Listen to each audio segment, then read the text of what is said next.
Sa dinami-rami ng mga tinapay sa ating mga panaderya, namumukod tangi ang Spanish bread, lalo pat viral ngayon. Matatandaang sa kasagsagan ng investigasyon sa flood control projects noong nakaraang taon, binandalize at pinagbabato ng putik ang bahay ng mga Diskaya sa Pasig.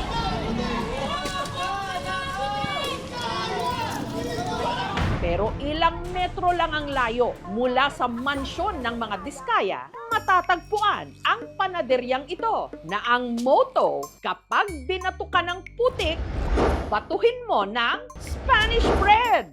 Ayan pa rin sila. Mahaba pa nga eh. Sumikat kasi ang kanilang bakery matapos mag-viral ng matikman ng ilang rallyista na sumugod sa bahay ng mga Diskaya. Mga 30-40 yan. Ang pila rito, bumabaha, pero lahat willing to wait matikman lang ang kanilang Spanish bread. From morning hanggang gabi, laging may supply ng tinapay pero naubos pa rin kasi dami na tao nakapila. Hindi na raw nagulat ang tinderong si Von na pinipilahan ang kanilang tinapay. Ang palaman daw kasi nitong mantikilya, mas better kesa iba. Ang Spanish bread namin sa Tekwat ay juicy and buttery. Sa iba dry ang palaman, di ba? Sa komisari na raw nila minamasa ang dough na kanilang gamit para kapag i-deliver na ito sa kanilang bakery, isasalang na lang sa oven. Saglit lang yan, 10 to 15 minutes lang. Basta dali-dali siya luto namin. Magdumating ang tinapay, luto na kami ng luto. Dali na siya, okay na siya. Pwede na siya ibenta. Inabot man ng siyam-siyam bago ito matikman, sulit naman daw sa 6 pesos nitong presyo kada piraso. Para siyang malutong na toasted. Siksik yung laman niya sa loob.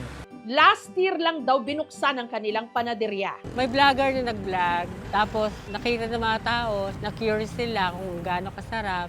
Oh my goodness. Sarap! Dahil sa kanilang social media presence, ang negosyo mabilis na lumago. Kaya ngayon, meron na itong 4 na branches. Nag-boom na siya na ganito. Grabe.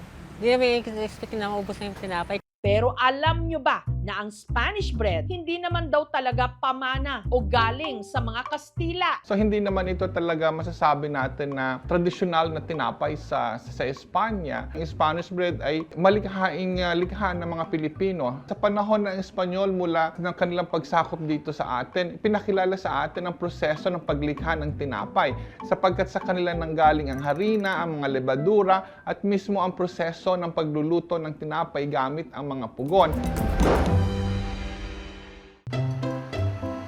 Ang mga tiga-Sampaloc naman sa Maynila, hindi naman daw mauumay sa kanilang paboritong Spanish bread. Sa panaderyang ito, maraming flavors ang pagpipilian. Chocolate, ube halaya, strawberry, pati na pandan. Ang flavored Spanish bread, pakulo ng mag-asawang Erica at JV. Suddenly, nagkaroon siya ng matinding spotlight sa social media kung saan hinanap ng tao ulit yung Spanish bread. Naisip po namin na magkaroon ng iba't ibang klase ng flavors yung Spanish bread. Dahil laking panaderya, si JV ang tigagawa ng tinapay. Sa dough mixer, pinaghalo niya ang asukal, asin, vegetable oil at tubig.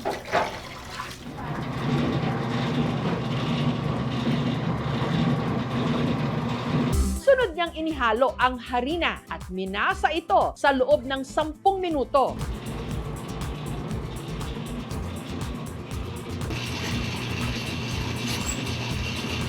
Pag buo na po siya na katulad nito, makinis na po siya, stretchy na po siya.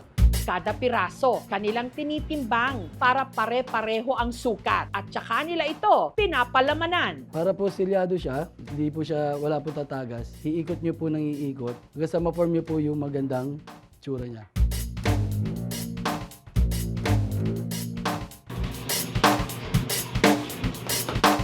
₱7 kada piraso. Pero kung isang box, 125 to 150 pesos, depende sa flavors. Hindi po siya sobrang sa tamis, kaya for me, may enjoy din ng mga matatanda at saka mga bata.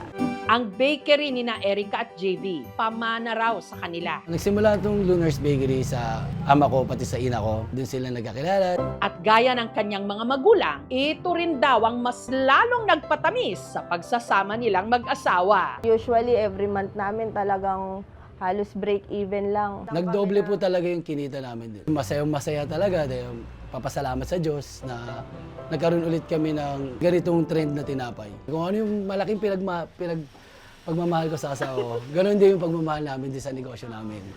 Ang pambato namang Spanish bread ng mga tigat-tanay sa Rizal, ika nga sa salitang Espanyol, grande o malaki. Kung ang karaniwang Spanish bread kasi nasa ilang inches o pulgada lang ang haba, ang gawa ni Gerald Gabraso, 17 inches. Busolb! Mas mukhang nakakatakam, saka takaw pansin. Pag ikaw lang kumain mag-isa, di mo kakayanin maubos. Kasi sa ano pa lang, 1/4 pa lang, busog ka na eh. Dahil nakakangalay raw gumawa ng naglalakihang tinapay, ang pamilya ni Gerald nagbabayanihan sa pagluluto nito. Ako po yung nagtitimpla, ako po yung nagmamasa, yung anak ko lang po yung naglalamisador. Tapos yung isa kong anak, yun na po yung nagluluto.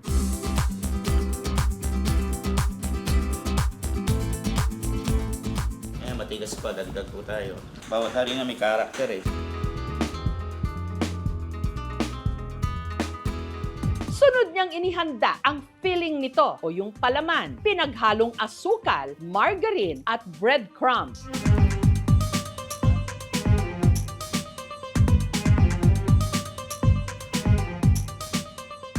At saka isinalang sa oven sa loob ng 15 to 20 minutes. Ang giant Spanish bread ni Gerald, 50 pesos kada piraso. Sulit na kasi malaki siya. Kasya po sa buong pamilya. Bata pa lang, bias na raw talaga o paborito ni Gerald ang Spanish bread.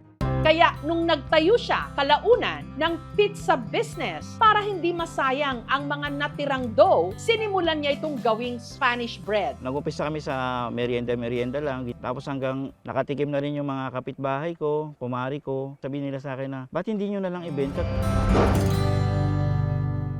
Sa Pilipinas lang yata may gulo na nauuwi sa sarap at ang grasyang dala ng Spanish bread sa mga sukit negosyo. Mapapagrasyas ka talaga!